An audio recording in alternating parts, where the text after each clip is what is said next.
today's video, we are going to be talking about blood sugar and diet, and what diet is best for balancing our blood sugar. We're also going to talk about the impact that different diets, such as the low carb and keto diet, the meat-free or vegan diet, and government recommended diets have on our blood sugar.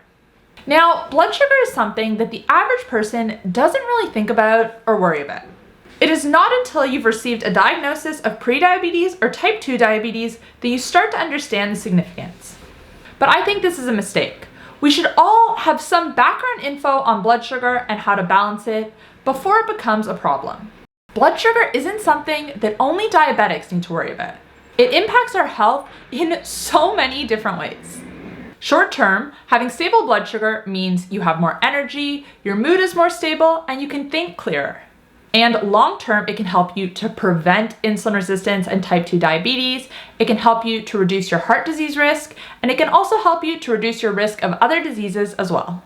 Understanding blood sugar does not mean you have to religiously track it or hyperfixate on the foods you're eating, but having a general understanding of how blood sugar impacts our health can set you up for a long, healthy life.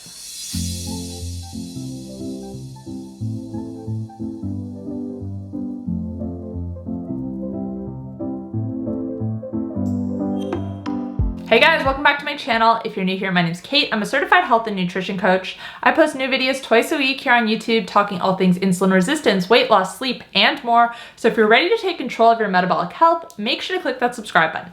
And you can also find me on TikTok and Instagram where I share new posts every single day. Let's start off by talking about what is considered to be a normal or healthy blood sugar level, before getting into the impact that different diets have. And make sure to watch the whole video because I'm also going to be giving you some tips on how to balance your blood sugar, which don't necessarily constrain you to a specific diet. So what exactly is blood sugar? Blood sugar, also known as blood glucose, is the concentration of sugar in your bloodstream. At any point in time, your body requires roughly 4 grams of sugar to be circulating in your blood. However, when we eat certain foods, these are broken down into sugar or glucose, they enter our bloodstream, and they cause our blood sugar to rise.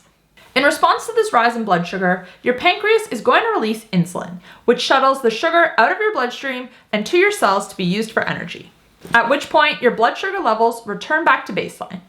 Your body is always striving to maintain homeostasis and keep your blood sugar at this baseline. This is because when your blood sugar is too high, it can lead to problems, and same goes for when it's too low. Right in the middle, around 4 grams is the sweet spot. Measuring your blood sugar is easy. All you need is a small device called a blood glucose monitor or a continuous glucose monitor. The former can be bought at any pharmacy, and the latter sometimes requires a prescription, depending on where you live. But I will put links to both in the description box down below. Glycemic variability refers to changes in our blood sugar level that occur over a period of time. Someone with high glycemic variability will see a wide variance in their blood sugar levels throughout the day. There will be large swings in their blood sugar after eating, for example. And someone with low glycemic variability will have very little variance at all. Their line will be more or less flat. Now, here's the thing. The body is very resilient. It can handle these large influxes in blood sugar when they occur. However, if these are happening repeatedly throughout the day, day after day, this is when it can start to become a problem. When your blood sugar is always spiking, a lot of insulin is needed to take it out of your bloodstream and to your cells. However, too much insulin will eventually cause your cells to become insulin resistant. They will no longer respond to insulin, and they won't take in the blood sugar as they should. Your muscle cells are the first to become insulin resistant, meaning that excess glucose is more likely to be stored as fat. Not a side effect that a lot of people are thrilled about. And on top of that, insulin resistance will eventually lead to high fasting blood sugar and a type 2 diabetes diagnosis.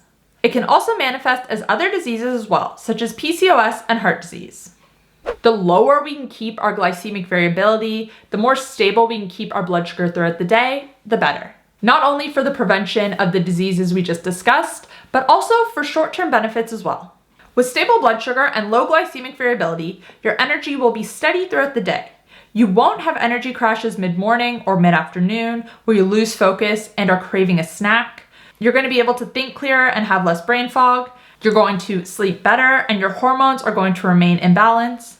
And these are just a few of the short-term benefits you might experience. Now, diet isn't the only factor that impacts our blood sugar levels, but by far the #1 variable for blood sugar is the food we're eating. Some foods raise our blood sugar significantly as they are broken down into glucose, and other foods have little or no impact. The foods that raise your blood sugar the most are foods that are rich in refined sugar and carbohydrates, such as candy, fruit juice, pop, and jam. And also foods rich in carbohydrates, such as cereal, bread, pasta, and granola bars. These are the 2 worst offenders, and it doesn't matter whether it's natural sugar or not. Carbohydrates are broken down into sugar, and this causes the increase in blood sugar. Even whole food sources such as bananas and apples can have a big impact on our blood sugar. However, if you pair carbohydrate-rich foods with foods rich in protein and fat, this can slow digestion and lessen the spike. And even eating starchy foods after you eat protein and fat can have a big impact as well. So for example, if you're having meat, green beans, and potatoes, eat the meat and green beans first and have the potatoes last. But what about if you're not eating many carbohydrates and you focus on foods that are high in protein and fat on their own? The spike in blood sugar is going to be very minimal or non-existent. This is because fat and protein are not metabolized in the same way carbohydrates are. They are not broken down into glucose. So obviously, no spike in blood sugar, and your glycemic variability is going to be a lot lower. Eating fiber-rich foods is another way to slow down the digestion of carbohydrates and lower the blood sugar response to a meal. And another trick I love for lowering blood sugar is to drink Good Idea beforehand. These drinks have been formulated with specific amino acids that support metabolism and improve insulin sensitivity. And they've been shown to reduce blood sugar spikes by up to 30%. So if you know you're going to be having a meal high in carbohydrates, drink 1/3 can of Good Idea beforehand and sip on the rest while you eat. I like to drink Good Idea before I go out to eat when I'm not sure what's going to be on the menu. If you're interested in Good Idea, I'm going to link them down below along with a promo code to save 10%. But anyways, by looking at the macronutrient breakdown of different diets, we can get a pretty good idea of the impact they're going to have on glycemic variability. The standard American diet, for example, is very high in processed food, which means it's very high in sugars and carbohydrates. This way of eating also has high to moderate fat and low protein. The standard American diet is focused on convenience. Someone eating the standard American diet is going to have high glycemic variability. This is going to put them at an increased risk of insulin resistance, type 2 diabetes, PCOS, heart disease, and all the other diseases we spoke about earlier. And is this not a direct reflection of the current state of our health? As of 2019, over 500 million people worldwide are diabetic. Now, moving on, the DASH diet is one that's often recommended by doctors and dietitians. DASH stands for the Dietary Approach to Stop Hypertension. This way of eating is specifically focused on lowering blood pressure. And it also often gets recommended to patients who are at risk of heart disease and diabetes as well, as these conditions all go hand in hand. But here's the thing, lowering blood pressure without addressing the root cause is setting people up for failure. Studies have shown that the majority of people with type 2 diabetes also have high blood pressure. And they have shown that when people improve their insulin sensitivity and start to reverse their diabetes, their blood pressure decreases as well. The root of high blood pressure is caused by insulin resistance, which, as we spoke about earlier, can be partially caused by high glycemic variability. Believe it or not, the DASH diet is actually higher in carbohydrates than the standard American diet is. This is because it focuses more on lowering fat, but this isn't necessarily a good thing. Like the standard American diet, it's going to lead to high glycemic variability. And therefore, it's not going to be very effective for its end goal, which is lowering high blood pressure. Now let's talk about meat-free or vegan diets.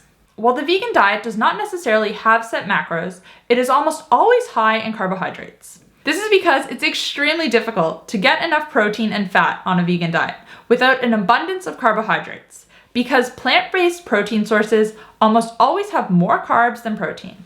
So as you can see, a vegan diet is high in carbs, it can be moderate to low in protein, and it's almost always low in fat. Once again, not ideal for glycemic variability. Now, I will say that the high amounts of fiber they consume can help a bit, but in general, it's not going to offset it enough. So what about low carb and keto diets? Low carb diets are of course low in carbohydrates and they're high in fat with moderate protein. And this macro breakdown means that they have very low glycemic variability. And this is one of the main reasons why so many people feel amazing eating this way. Stable blood sugar means stable mood, stable energy, and fewer cravings. And these all tie in with glycemic variability. But with that being said, I don't think you need to eat a low carb diet in order to balance your blood sugar. If you use the tips I mentioned earlier in this video, pairing carbohydrates with protein and fat, drinking good idea before you have meals high in carbs, or eating carbohydrates last, these can all have a big impact. Anyways, guys, that's all I have for you today. Let me know in the comment section down below if you have ever tracked your blood sugar. Was there anything surprising that you learned? Let me know down below. If you did enjoy this video, you might also enjoy my video that has over 100 foods that are low on the glycemic index that can help you to balance your blood sugar. You can check it out here. If you want to catch up on my most recent upload, you can find it here. And if you want to check out my coaching programs, including my 7-day insulin resistance masterclass, you can find those here. Thanks guys, I'll see you next time. Bye.